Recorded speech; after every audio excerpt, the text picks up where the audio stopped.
بسم اللہ الرحمن الرحیم۔ السلام علیکم ورحمۃ اللہ وبرکاتہ۔ ایک مرتبہ ایک گھر میں چوری ہوئی۔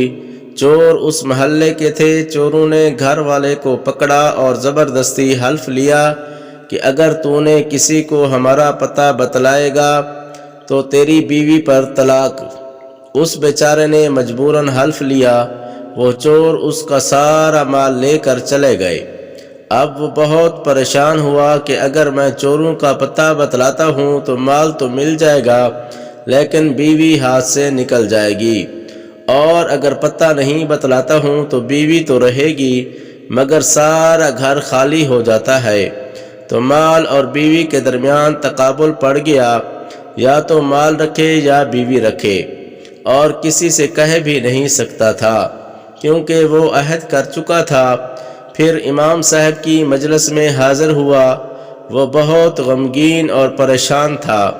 امام صاحب نے فرمایا کہ آج تم بہت اداس ہو، کیا بات ہے؟ اس نے کہا حضرت اگر ہم نے کہا تو نہ جانے کیا ہو جائے گا۔ پھر فرمایا اجمالاً کہو۔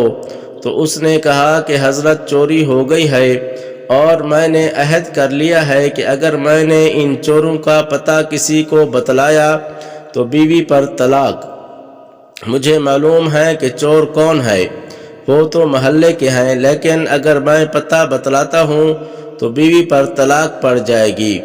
امام صاحب نے فرمایا کہ مطمئن رہو، بیوی بھی ہاتھ سے نہیں جائے گی اور مال بھی مل جائے گا، اور تو ہی پتہ بتلائے گا۔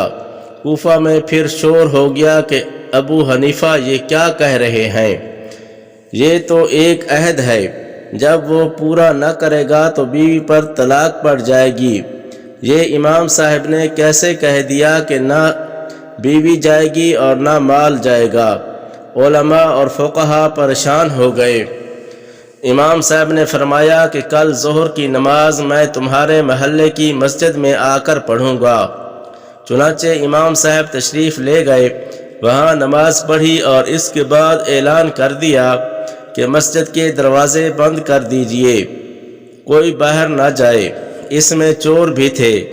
اس مسجد کا دروازہ کھول دیا، ایک طرف خود بیٹھ گئے اور ایک طرف اس کو بٹھا دیا، اور فرمایا کہ ایک ایک آدمی نکلے گا، جو چور نہ ہو اس کے متعلق کہو کہ یہ چور نہیں ہے، اور جب چور نکلے گا تو چپ ہو کر بیٹھ جانا۔ چنانچہ جو چور نہیں ہوتے تھے اس کے متعلق کہتا جاتا تھا کہ یہ چور نہیں ہے، یہ بھی چور نہیں، اور جب چور نکلنے لگتا تو خاموش ہو کر بیٹھ جاتا۔ اس طرح اس نے گو بتلایا نہیں بلکہ بنا بتلائے سارے چور متعین ہو گئے کہ یہ سب چور ہیں۔ چنانچہ چور بھی پکڑے گئے، مال بھی مل گیا اور بیوی بھی ہاتھ سے نہیں گئی۔ یہ تدبیر کی بات تھی۔